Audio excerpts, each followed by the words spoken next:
Tuxumdon zaxirasini kamaygani sizni homilador bo'lmaydi degani emas. Tuxumdon zaxirasini nima belgilaydi? Birinchi o'chrakda bu AMG gormoni miqdori. Tuxumdonda ichidagi follikullar soni, ya'ni antranniy follikullar soni.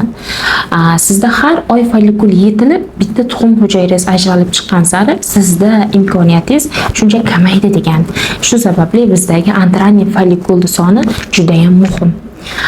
Va antranniy follikulni qanday aniqlaymiz? Buni vaginalniy UZI orqali tuxumdonda follikullar sonini belgilaymiz. Keyingisi sizdagi FSH, LG gormonlarini miqdori.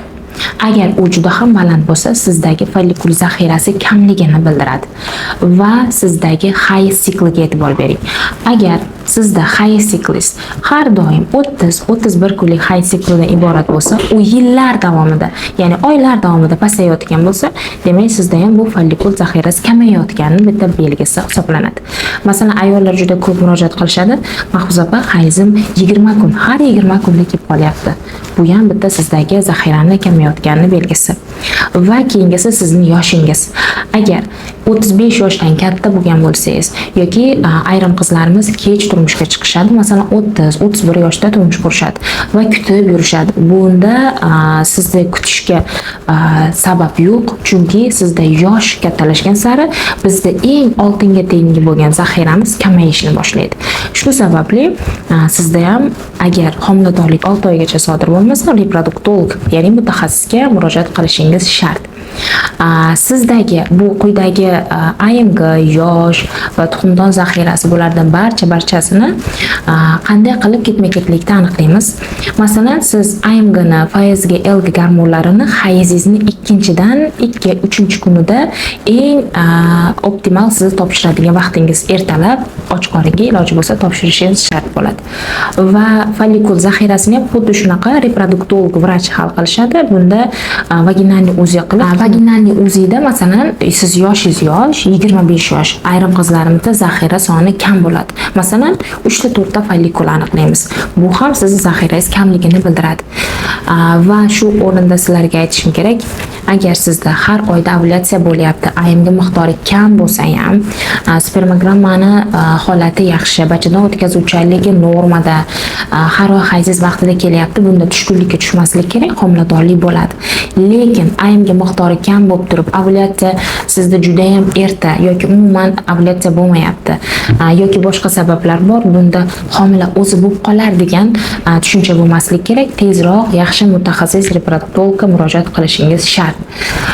Va AMG miqdorini, tuxumdon zaxirasini qanday qilib ko'tarishimiz mumkin degan savollaringizga bitta gap bilan, birinchi o'rinda sizdagi o'sha pitaniyangizda sog'lom turmush tarzini juda ham yaxshi qilishingiz kerak. Masalan, uyqu vaqtida bo'lmasa, siz masalan soat 2-3 da uxlayapsiz yoki doimiy shirinlik, kola, fanta, energetiklar, umuman zararli bo'lgan mahsulotlarni ko'proq iste'mol qilsangiz, bu ham zaxiraga ta'sir qiladi. Va keyingisi sizdagi o'sha stress, asabiy holatlari ham. To'xtovsiz qachon homilador bo'laman yoki sizdan kimdir to'xtovsiz qachon sen homilador bo'lasan deb so'rashlari ham sizni stress, asabga ta'sir qilib, bu ham zaxirani yana ham kamayishiga sabab bo'ladi. Va shu sababli har doim aytganimizdek, yurish, dieta, suv, uyqu, stressni kamaytirish bu sizdagi zaxiraga biroz bo'lsa ham yordam beradi. Va zaxirani yaxshilash uchun ekzosoma amaliyoti qo'llaniladi. Bu juda ham yaxshi amaliyot, lekin 100% ta'sir qilmasligi mumkin. Hamma uchun individual tanlanadi. Va buni faqatgina eko markazlarida operatsionli joyda qilinadigan amaliyot hisoblanadi. Va keyingisi sizni zaxirangizga ta'sir qilishimiz uchun biz sizni umumiy holatingizdan kelib chiqib, agar defitsitlar bo'lsa to'ldirib, insulin rezistentlik holati bo'ladigan bo'lsa uni tushirib, hamma defitsitlar to'ldirilgan holatda biz zaxirani biroz bo'lsa ham ushlab turishimiz mumkin. Lekin tuxumdon zaxirasi shu darajada oltin holatki, buni orqaga qaytarib bo'lmaydi. Xuddi yoshlik torqalga qaytarmagandek. Shu sababli aziz ayollarimiz, sizda shu holat aniqlangan bo'lsa, kechiktirmasdan reproduktolog qabuliga borishingizni maslahat bergan bo'lardi. Bizni quyidagi ijtimoiy tarmoqlarda kuzatishda davom eting. Agar qabulimiz kerak bo'ladigan bo'lsa, quyidagi raqamlarga bog'laning. Aytgancha savollaringiz bo'lsa, izohlarda yozib qoldiring.